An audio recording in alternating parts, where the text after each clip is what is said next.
My name is Erin. I'm 29 years old, and for my entire life, I've been the ghost in my own bloodline. I want you to understand something before I go any further. This isn't about jealousy. This isn't about resentment toward my brother or bitterness toward my parents. This is about something deeper, something that lives in the marrow of people like me. People who learned very early that love in a family isn't always equal, that being good doesn't always mean being chosen, and that sometimes the people who are supposed to protect you are the ones who teach you that you need to protect yourself. My older brother Derek is 34. He's the kind of man my parents point to in conversations with strangers. The successful one, the responsible one, the one who gave them grandchildren, which in our family is apparently the equivalent of winning the World Series. Derek married his college girlfriend right out of school. They had 3 kids in rapid succession.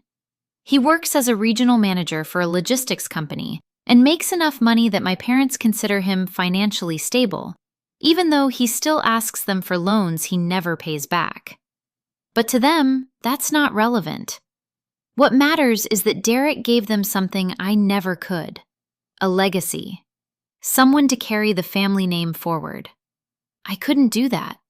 So in their eyes, I wasn't really part of the equation. Now, I used to tell myself that this was fine, that I was just the independent one, the self-reliant one, the black sheep, if you want to use that term. I told myself that being overlooked was somehow cooler than being expected, that being invisible meant I had freedom they didn't understand.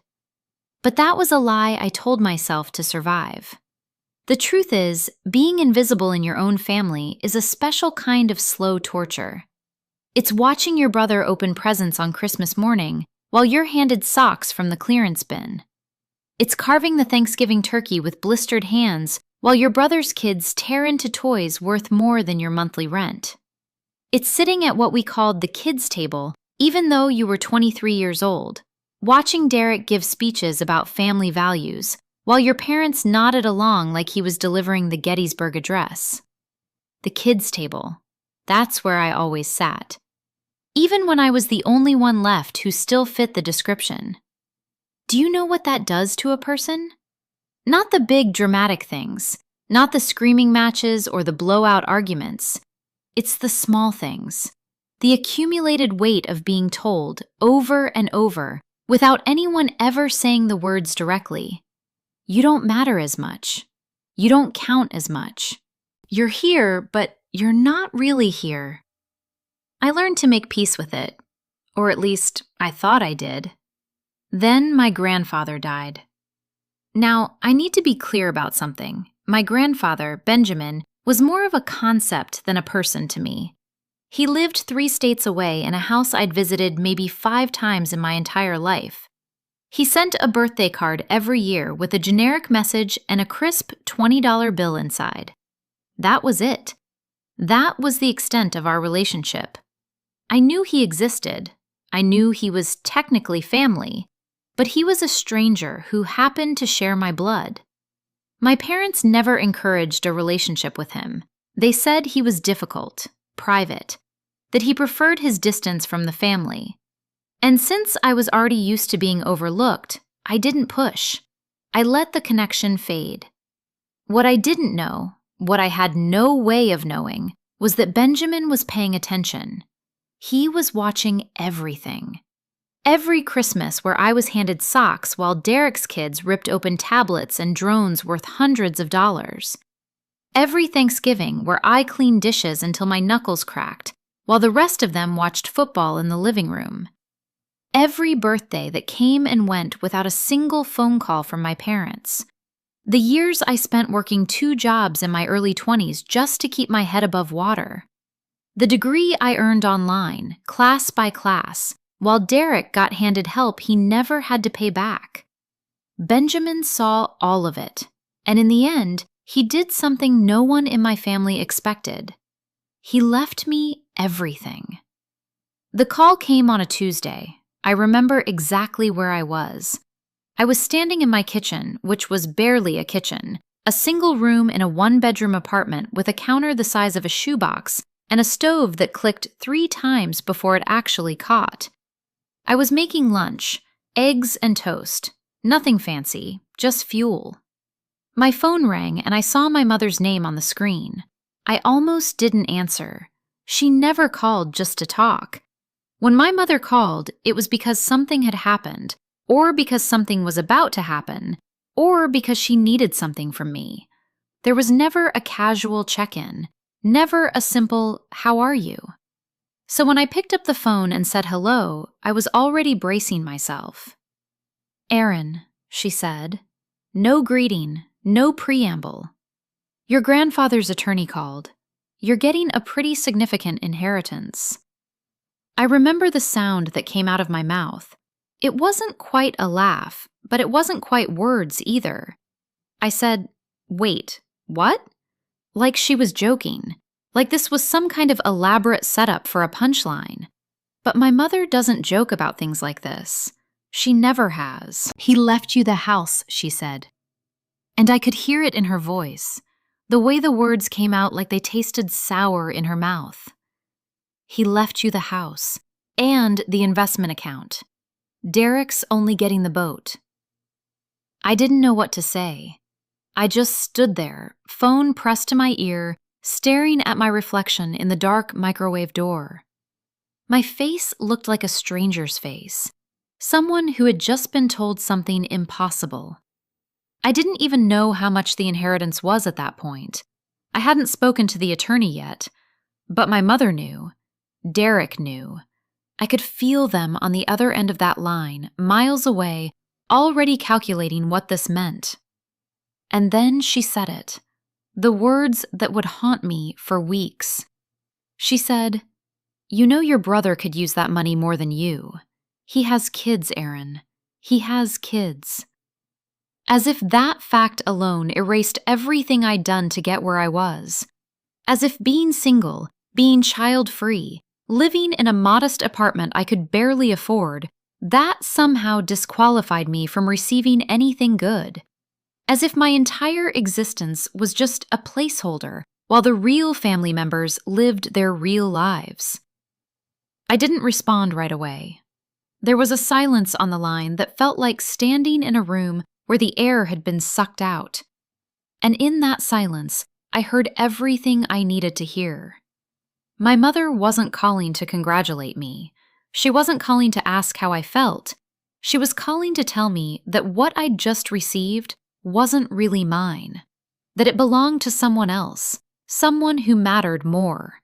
And that someone, apparently, was my brother. 2 days later, Derek texted me. No greeting, no preamble, just 8 words that hit me like a physical blow. "You know you owe this to me, right?" I stared at my phone for a long time. I read those words over and over, waiting for them to change, waiting for the context to shift, waiting for him to clarify that this was some kind of joke. But Derek doesn't joke about things like this. Owe him. Owe him what? The money that my grandfather, not Derek's, had left to me? The inheritance I hadn't even known existed until a week ago? I typed a response, deleted it, typed another, deleted that too. I knew what I wanted to say. I knew all the things that were boiling up inside me, the anger, the disbelief, the desperate need to defend myself against an attack I hadn't seen coming. But I didn't send any of it. Not because I didn't have anything to say, but because I didn't trust myself to say it without exploding. And exploding, I knew, would give them exactly what they wanted. A reason to call me irrational, emotional, the unstable one. So I stayed quiet, and that silence, I would learn, was the first battle in a war I didn't know I was fighting. That Friday, I finally called the attorney. His name was Thomas Gerber, and he sounded exactly like someone named Thomas Gerber would sound. Measured, polite, and profoundly tired of human interaction. He confirmed everything my mother had told me, but he also told me things she hadn't. The house was a fully paid-off property in a quiet suburb about an hour outside the city. 3 bedrooms, 2 baths, a finished basement, and a backyard that backed onto a small wooded area. It wasn't mansion big, but it was substantial. More than substantial. It was a life. And the investment account was worth just under $320,000. Derek, by comparison, was getting the family boat, the boat my grandfather had bought 20 years ago and barely used.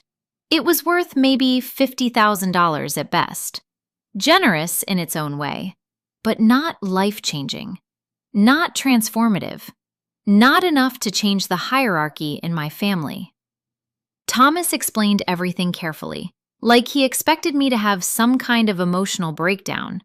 He talked about the will, the legal process, the timeline for transfer.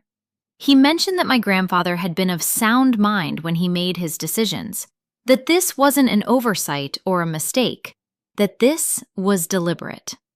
And then he told me something that changed everything. My grandfather had written a letter, 2 paragraphs long, included with the will. It was addressed to me. I asked Thomas to read it to me over the phone, and I'll never forget the moment he did. His voice was flat and professional, but the words themselves broke something open inside me. He wrote, "Aaron, I have watched you for years from a distance, and I have seen what no one else in our family seems to see. You are not the person they make you feel like. You are strong.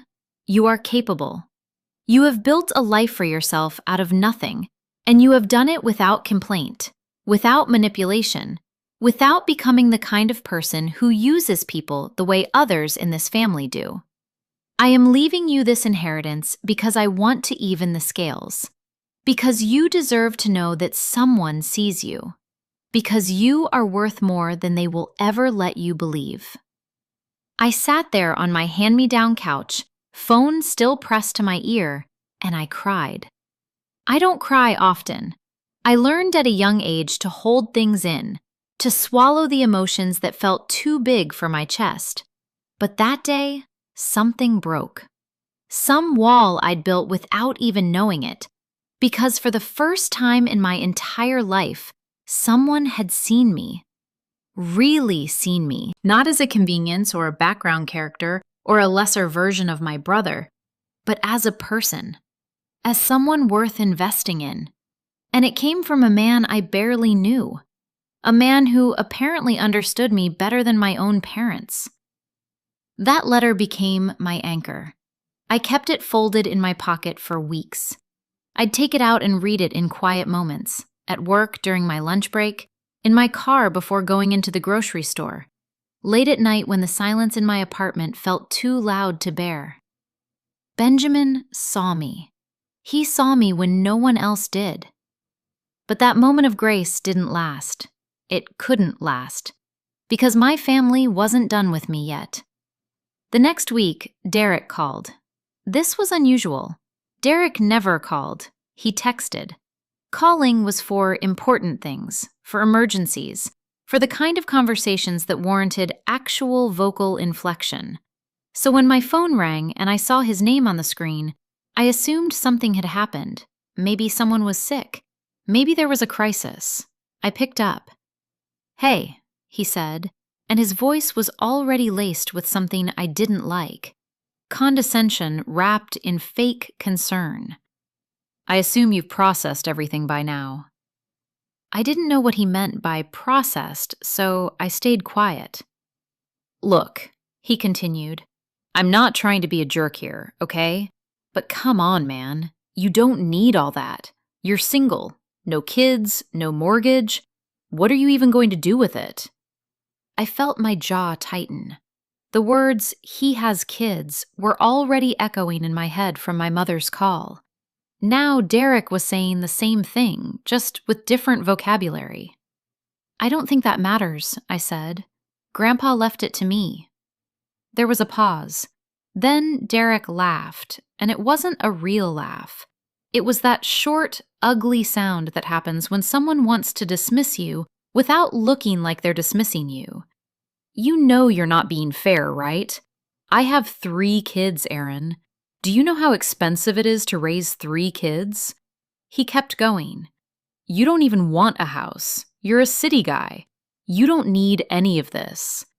I wanted to scream.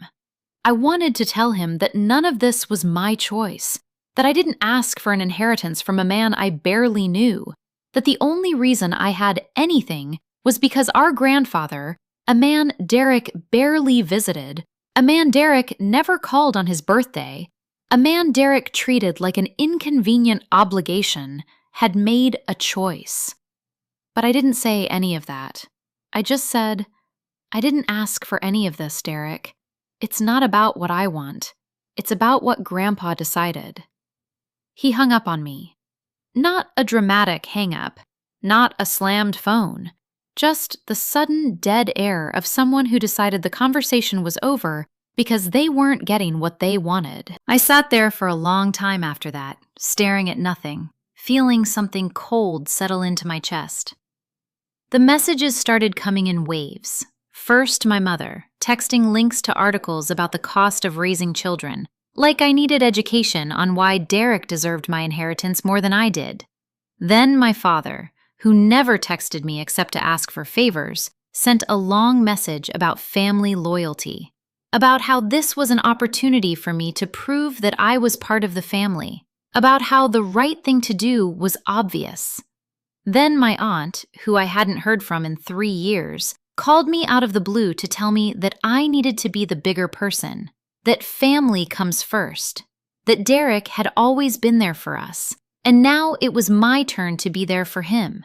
It was like they'd all been handed the same script, the same talking points, the same emotional manipulation toolkit, and they were all using it in perfect unison to try to break me down. Be the bigger person. Help your brother. Family first. It's just money. He'll use it more than you will. You'll understand when you have your own family someday. That last one was the kicker. You'll understand when you have your own family someday. As if I was going to wake up one day and suddenly sprout children. As if the lack of a family was a temporary condition rather than a choice I had made. As if my entire life was just a placeholder waiting to become a real one. But here's what they didn't understand. I didn't want children. I didn't want a traditional family. I didn't want any of the things they assumed everyone wanted. I had built a life that worked for me. A small, quiet, independent life that I had earned through years of hard work and sacrifice. And just because it didn't look like Derek's life didn't mean it was worth less. But they couldn't see that. They never could. A week after the calls started, I got an email from Thomas Gerber. Subject line: Urgent. Attempted contact regarding inheritance. Apparently, Derek had reached out to the law firm directly. He had asked if there was any legal pathway to reallocate the inheritance. He had literally tried to contest the will. Not because there was any fraud, not because there was any technicality, but because he felt it was unfair.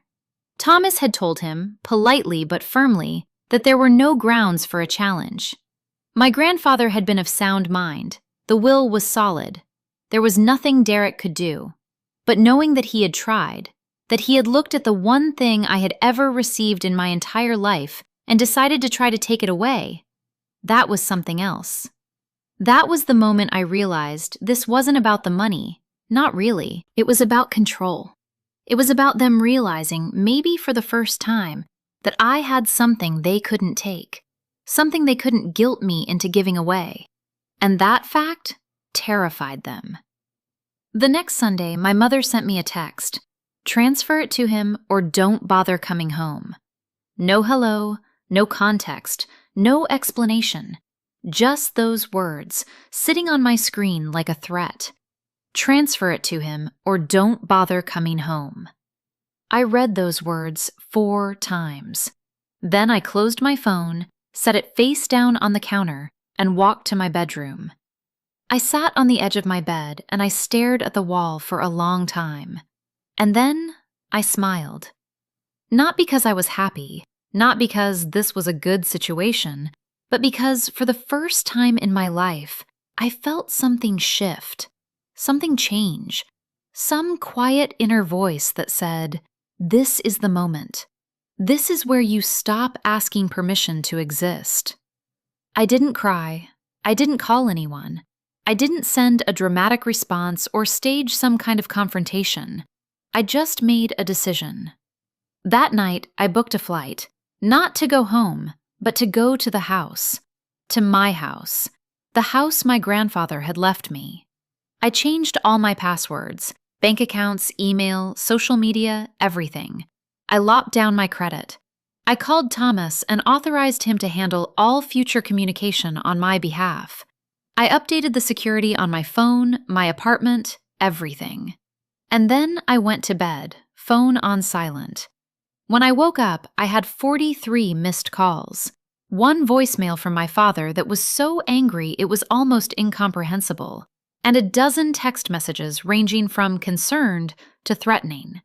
I deleted all of it without listening or reading, and for the first time in my life, I felt free. I drove out to the property the following Wednesday. It was a quiet morning, the kind of morning where the sun cuts through the trees and everything feels suspended in amber light. The neighborhood was exactly what I'd expected. Manicured lawns, retirees walking small dogs, mailboxes with flags politely raised. The kind of place where nothing ever happens, and everyone likes it that way. I pulled into the driveway and immediately saw it. A lockbox. A chunky black realtor lockbox hanging from the doorknob. I sat in my car for a full minute, just staring at it. At my own house. At the only thing I had ever been given that was actually mine. And at my brother's fingerprints all over it. Derek had been here. He had come to this property, entered the house, and hung a lockbox on the door like he owned it. Like he had every right to sell it. And the worst part, the part that made my blood run cold, was that I hadn't given him a key. I had never given anyone a key, so how had he gotten in? I got out of the car and walked up to the door. My hands were shaking, not from fear, but from something deeper. Something that tasted like rage and grief and betrayal all at once. I took pictures. The lockbox, the exterior of the house, the mailbox with my name on it. I walked the perimeter and filmed everything, slowly, methodically, every angle, every detail. Then I drove straight to the police station. I don't know what I expected when I walked in. Maybe skepticism, maybe dismissal. But the officer who took my report was surprisingly sympathetic. He asked for proof of ownership.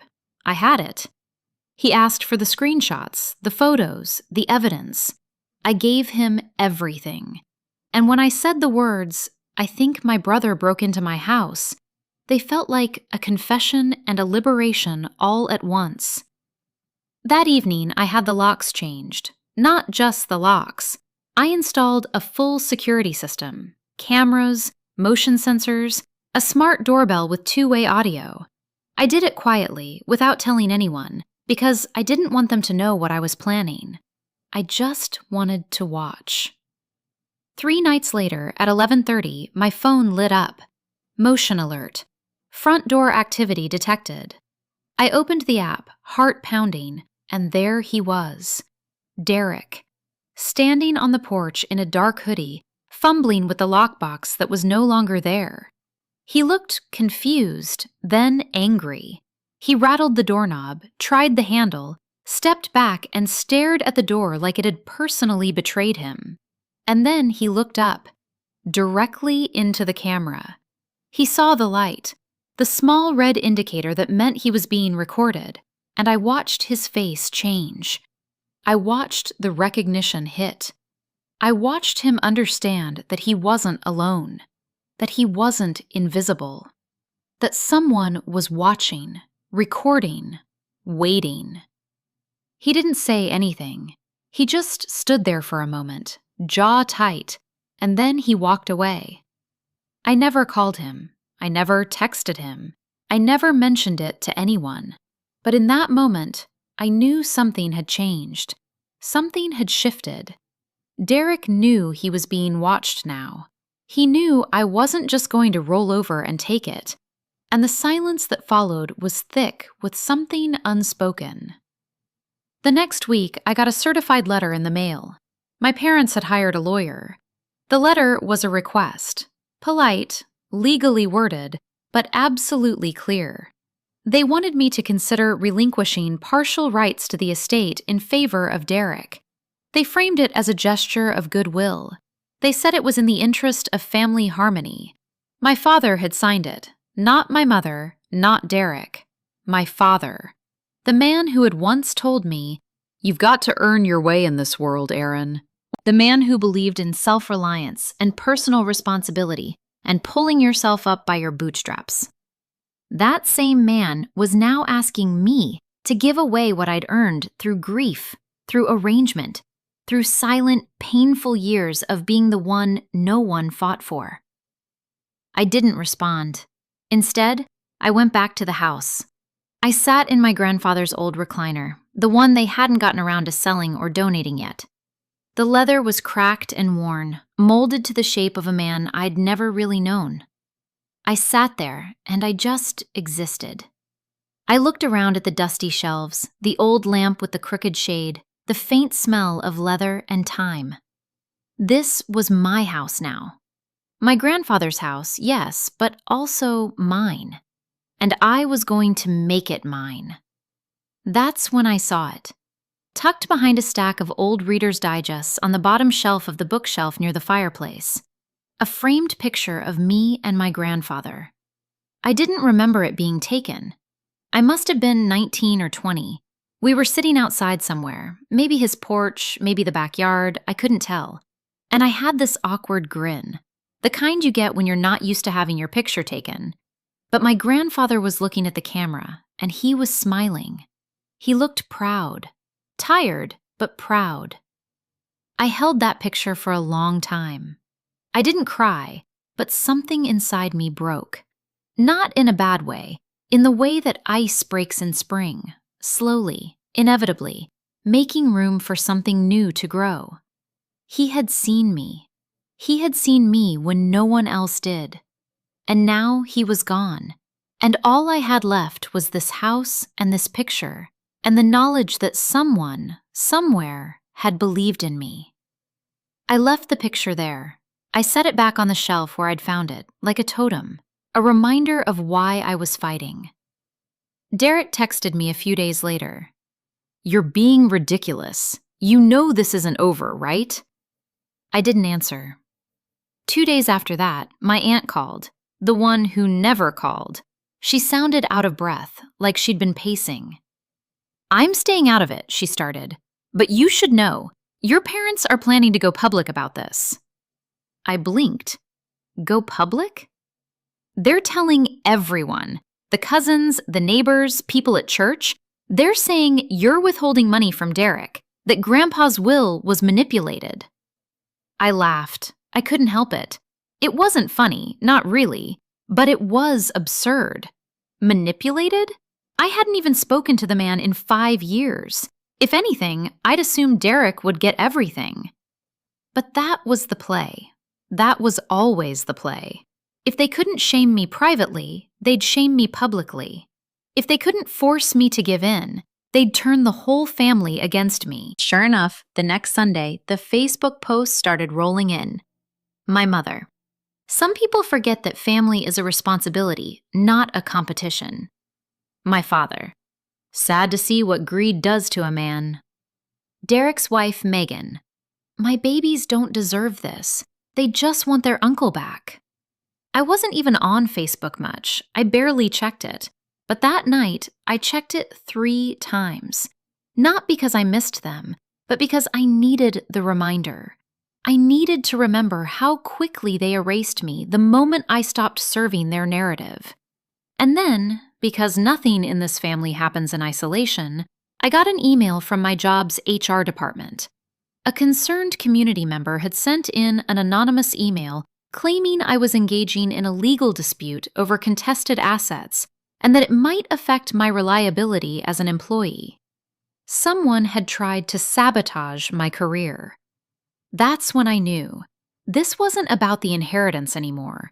It wasn't about the house or the money or even the family drama. This was about power.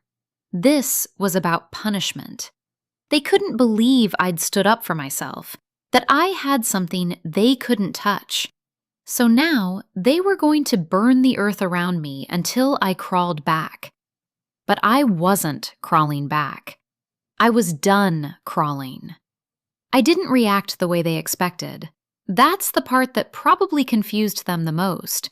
There were no angry replies, no long-winded explanations, no family group chat meltdown where I spilled all my feelings and gave them ammunition to use against me. I didn't show up at their door to defend myself. I didn't beg to be understood. I didn't even post my side of the story on Facebook, which in this family is practically considered lying under oath. Instead, I got quiet. And when I say quiet, I mean I stepped all the way back from everyone. My phone went on silent permanently. I stopped checking notifications. I deleted Facebook. I changed my number, not out of spite, but out of necessity. Every time I saw my father's name pop up or Derek's texts light up my screen, my chest tightened like I'd swallowed a fist, and I couldn't keep living like that. But let me be clear about something. I didn't do it because I was strong. I didn't do it because I had some powerful moment of clarity or inspiration. I did it because I was tired. Bone deep, soul level tired. There's this moment when you hit a kind of emotional rock bottom. Not the loud kind, not the crying on the floor kind, but the still kind. Like sitting at the bottom of a drained swimming pool, looking up at the world above you and realizing that no one's coming down to get you. No one's going to save you. You're on your own. That was me, alone in a house full of someone else's furniture, eating microwave noodles at a plastic fold-out table because I hadn't had the time or energy to move real furniture in yet. The house, my inheritance, felt less like a gift and more like a battlefield. Every corner held some reminder of the war I didn't ask for. The guest bedroom Derek had tried to list online. The empty living room where they once hosted holidays without inviting me. Even the front porch, which I'd started calling the scene of the lockbox in my head. So, yeah, I stopped talking to them. But that didn't mean the noise stopped. Word traveled fast. My cousin Brian texted me one night, "Yo, man, are you really suing your parents?" I wasn't. Not yet. But the rumor mill had upgraded me from selfish to legally hostile, and the backlash followed me like a bad smell. Suddenly, I was the reason the family group vacation didn't happen. I was the one who split the family apart. I was making things weird for Derek's kids at school. One of my old high school friends even messaged me saying my dad had approached his mother at church to ask her to pray for Aaron's heart. To pray for my heart, like I was the one who needed saving. Like I was the one who had done something wrong. I was being painted as the villain in a story they wrote without me. And for a while, I let it get to me. There was a stretch of weeks where I barely got out of bed. I stopped replying to work emails. My boss, a good guy to his credit, called me and asked if I was okay. I lied and said I had the flu. He gave me the rest of the week off. I spent it watching documentaries and staring at the ceiling fans spin above my head, eating takeout I didn't taste, existing in a kind of fog where nothing felt real and everything felt too much. One night, I broke. It wasn't dramatic. I was brushing my teeth and I caught my reflection in the mirror. Hair a mess, hoodie stained with ramen broth, eyes sunken and tired. And out loud, like an idiot, I whispered, "What if they're right? What if I was selfish? What if I should just give it to Derek? Wouldn't it be easier to just let go? To hand it over? To go back to being the quiet one who never made waves?" That thought sat with me all night. It circled around and around like a vulture waiting for something to die. But something funny happened the next morning. I woke up. That's it. Just woke up. Got out of bed, took a long shower, cleaned the kitchen, ordered a real table off Wayfair. Not because I had some motivational epiphany or watched a TikTok about healing, just because I realized the world wasn't going to stop spinning for me. No one was coming to save me, and if I didn't want to drown in their version of my life, I had to start building my own. So I did. The first thing I did was renovate the house. I didn't even plan to live in it long term at first, but I wanted to make it mine. I wanted to take back the narrative. So I started with the kitchen, ripped out the cabinets myself, watched YouTube videos about tile work, painted until my hands cramped and my back ached. It was messy, slow, completely out of my comfort zone. But it gave me something I hadn't had in months, a sense of control.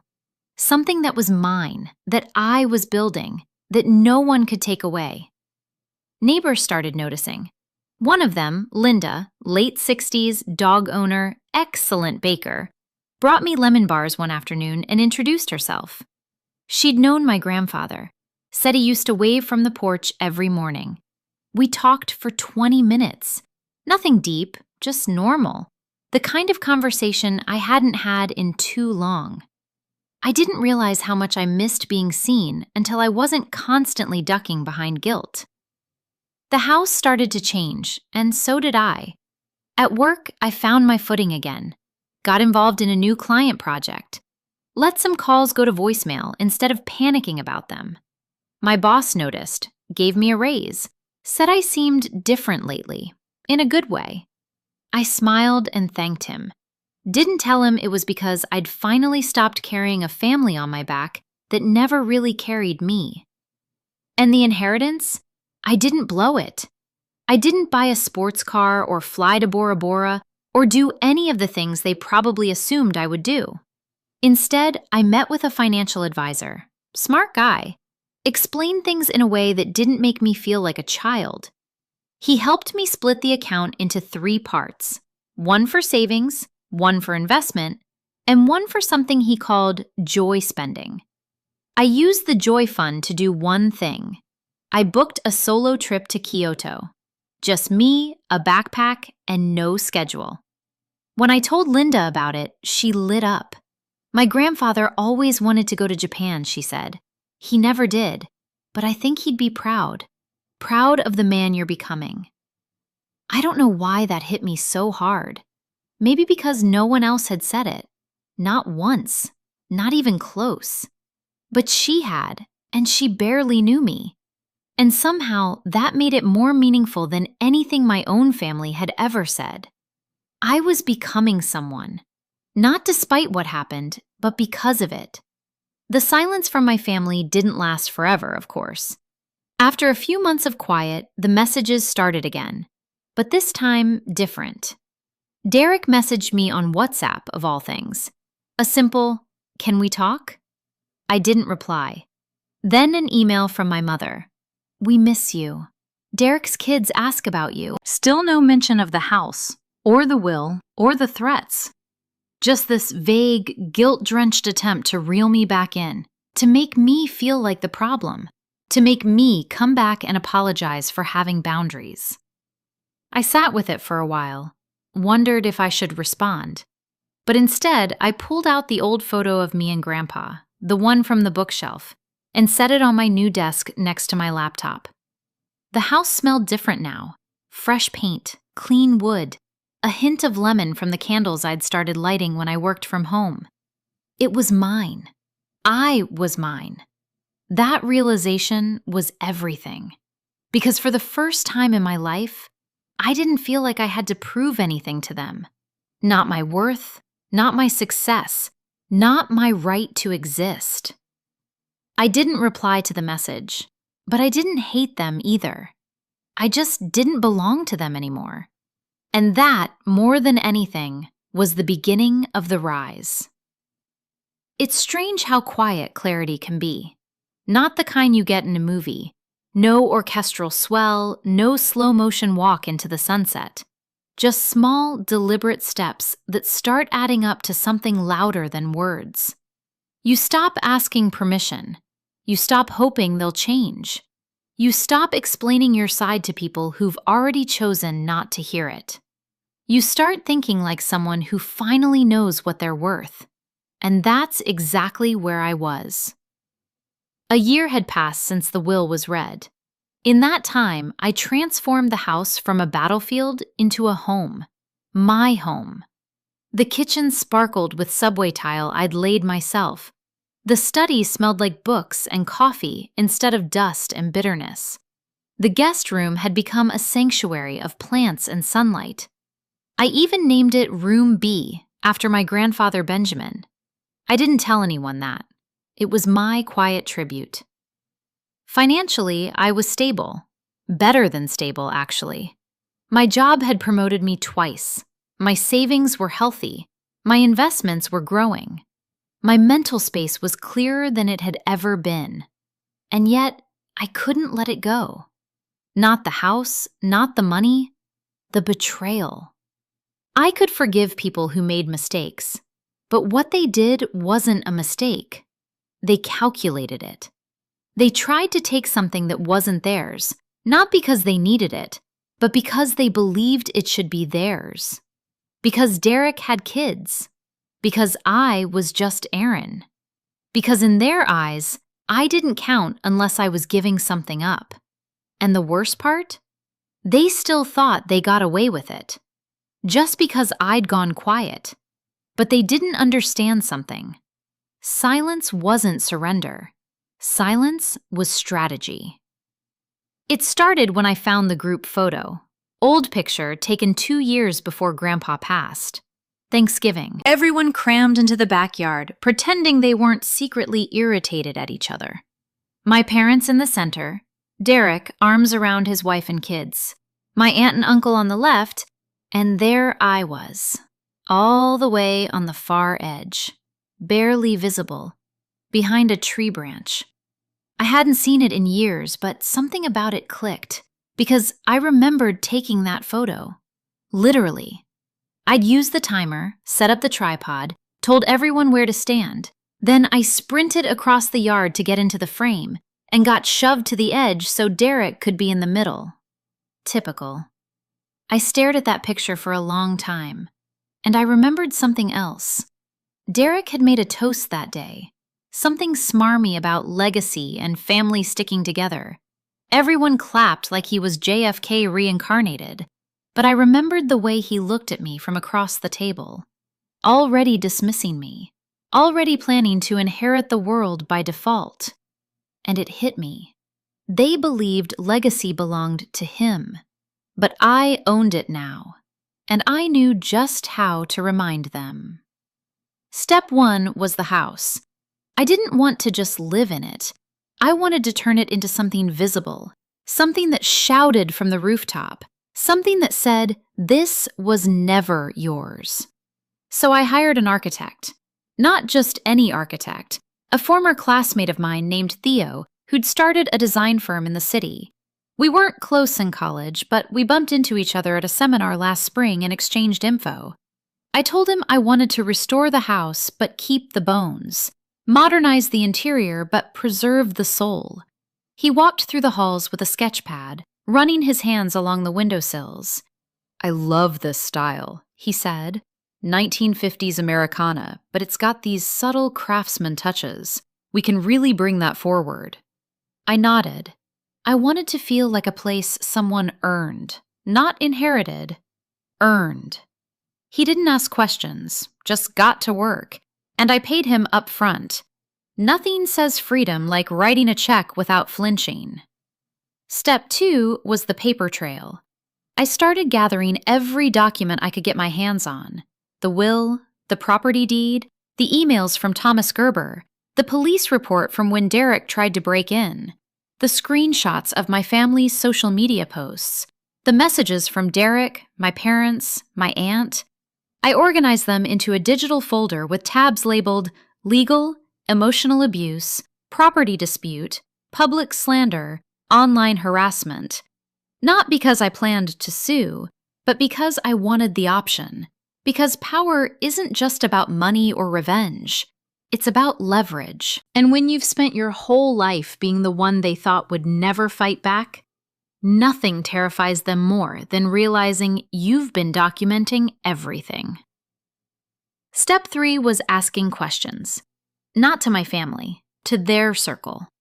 It began with Linda, my neighbor. She and my grandfather used to talk on the porch a lot. She remembered things.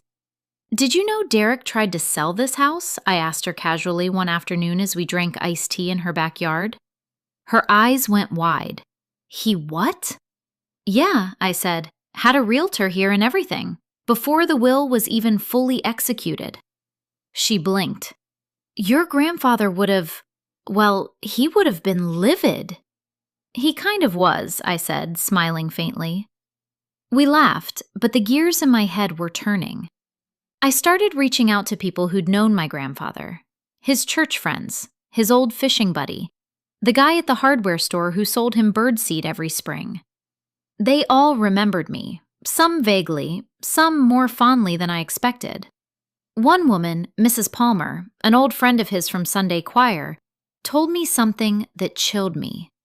"He once told me," she said over the phone, "that he was worried your family would eat you alive if he didn't intervene." I swallowed hard. She continued. "He said, Aaron's good. Not loud, but good. And good men get steamrolled if no one steps in." That was the moment I knew. This wasn't just my fight. This was my responsibility to honor what he tried to protect. So I started writing. It wasn't a revenge letter. It wasn't even for them. It was for me. I wrote down everything they'd ever said to make me feel smaller. Every time I was made to feel like a burden. Every gift Derek got that I didn't. Every chore I did while they watched TV.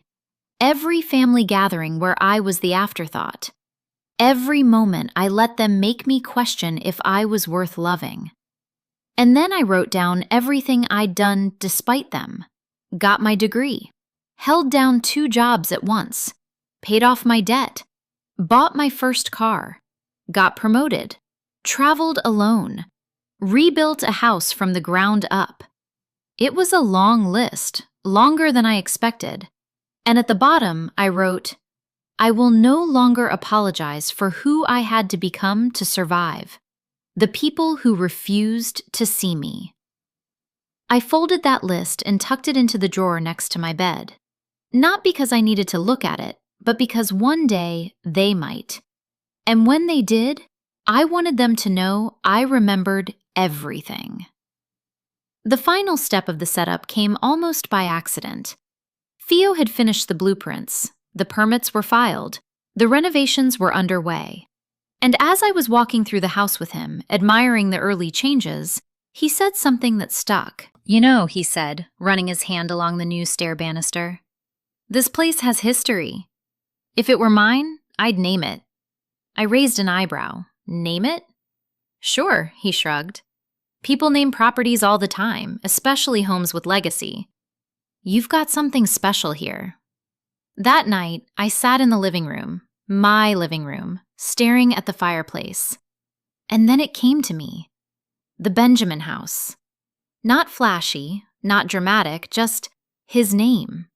But it felt right. Like an echo of everything he gave me, not just the inheritance, but the belief that I was worth fighting for. I filed the paperwork the next day, created a website, registered the property as a small retreat space for writers and artists, booked the first guest for the summer, an author friend of mine who needed a quiet place to finish her novel. And just like that, the house stopped being a symbol of pain. It became a mission, a way to rewrite the legacy. My legacy. And as for my family, they still hadn't seen what was coming. But they would. The housewarming invite was never meant for them, but I sent it anyway.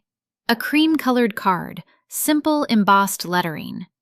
"You are cordially invited to the reopening of the Benjamin House, a creative retreat and legacy home. Date, time, website link, RSVP optional. No signature, no explanation.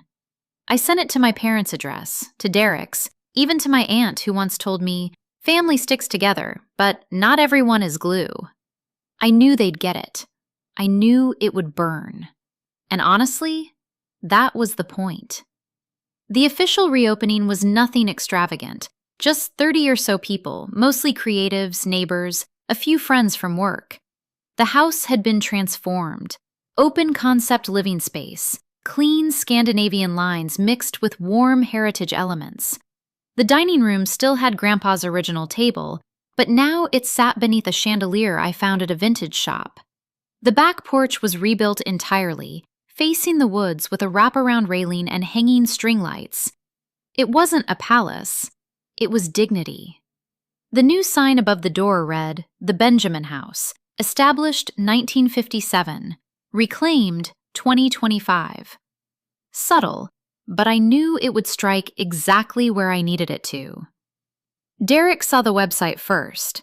I know this because he messaged me the night before the opening. "What the hell is this? You turned Grandpa's house into a business." I stared at his message, sipping a cup of tea, and finally wrote back. "I turned it into something that gives back. You tried to sell it. He left it to me. Good." He didn't respond, not right away, but I could feel the rage radiating through the silence. Because the revenge was never going to be explosive. No lawsuits, no screaming matches, no dramatic confrontations in a restaurant parking lot. I had something better. Visibility. Every person they knew would see the announcement. The church friends, the neighbors, the old family friends who'd grown quiet over the years but still watched Facebook like it was the evening news. I'd uploaded the full renovation process as a blog on the website. Pictures, updates, even a short video walkthrough narrated by Theo. In the opening credits, I included a dedication. For Benjamin Moore, who saw value where others only saw silence. It wasn't petty. It wasn't even aimed at them, but they took it that way. A few days after the launch, Mom finally called. I didn't answer. She left a voicemail. Her voice was tight, controlled, like she was trying not to let anything spill over. "Your father and I feel very disappointed by how you've handled this. There were ways to include the family, but you've made this whole thing about yourself. It's sad, Aaron. Really sad." I saved the voicemail, listened to it once, then never again. Because I already knew how they operated. Any power I claimed was selfish. Any boundary I set was betrayal. Any success I built outside their system was a threat. But this time, they had no control. And that, more than anything, was the revenge. Not the money, not the property, not even the website or the retreat guests or the full booking calendar. The real revenge was this. They didn't matter anymore. And when people no longer have the power to hurt you, but know that they once did, that's the kind of silence that drives them mad. But I wasn't done. There was one more thing. I hired a videographer, a local filmmaker I met at a community arts event. I told her I wanted to create a short documentary, nothing huge, just a 10-minute piece for the website and my YouTube channel. She asked what it was about. I told her the truth. It's about legacy, about reclaiming it, about what happens when someone quietly invests in the black sheep of the family and how that changes everything. She loved it.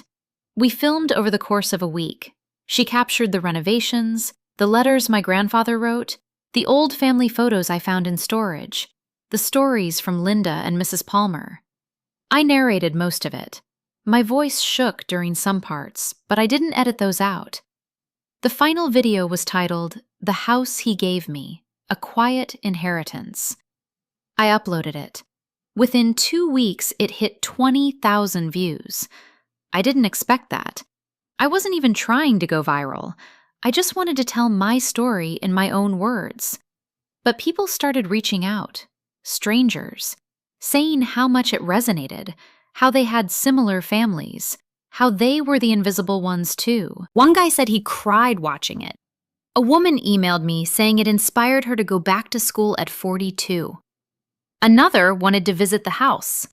She said she hadn't written poetry in a decade, but watching that video made her pick up a pen again.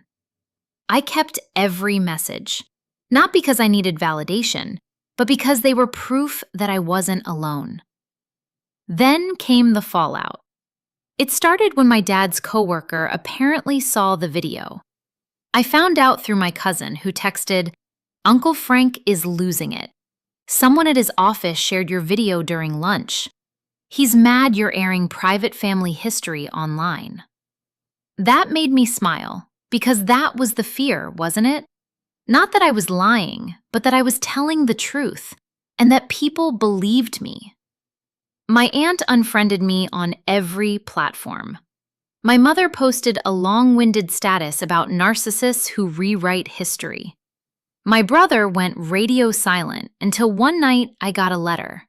A real letter. Handwritten, from Derek. 2 pages long. The first half was anger disguised as diplomacy. He said I misrepresented him, that he never meant to take anything from me, that he was just trying to protect the family legacy. And then, near the end, the tone changed. It got quiet. He wrote, "I don't know why Grandpa chose you. I don't think I'll ever understand it. But it's clear now that he saw something in you the rest of us didn't. Maybe we were too busy looking in mirrors." That line stuck with me. It was the closest thing to an apology I would ever get. But I didn't write back. I didn't need to. Because forgiveness is not the same as access. They could heal on their own time, but they wouldn't do it in my house. The Benjamin House opened officially for its first full retreat in May. For writers, 2 painters, 1 digital artist. They stayed for 10 days. I cooked for them on weekends. We had porch talks, lit bonfires, shared stories about healing, creation, and what it means to start over.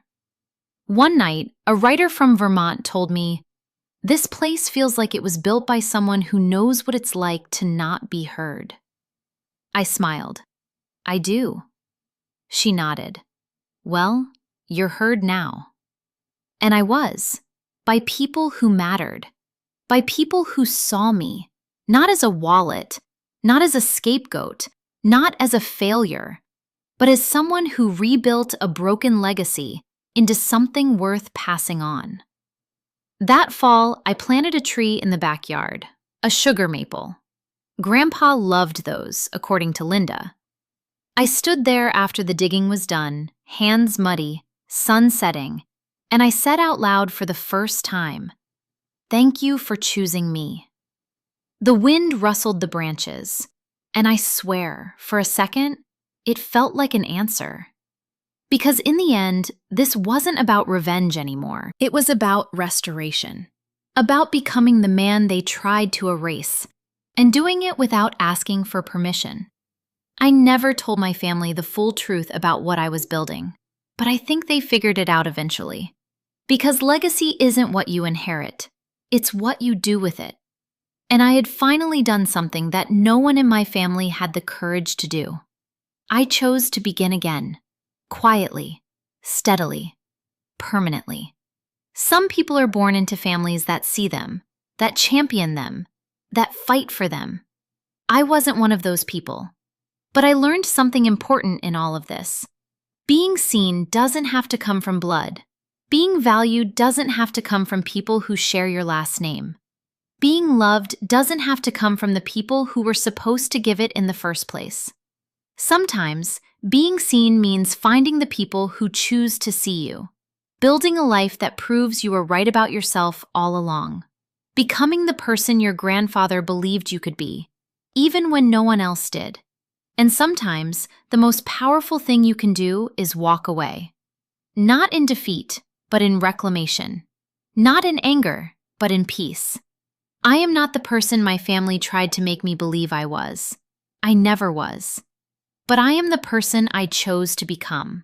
And that, more than any inheritance, any house, any victory, is the real legacy. The Benjamin house still stands, and so do I.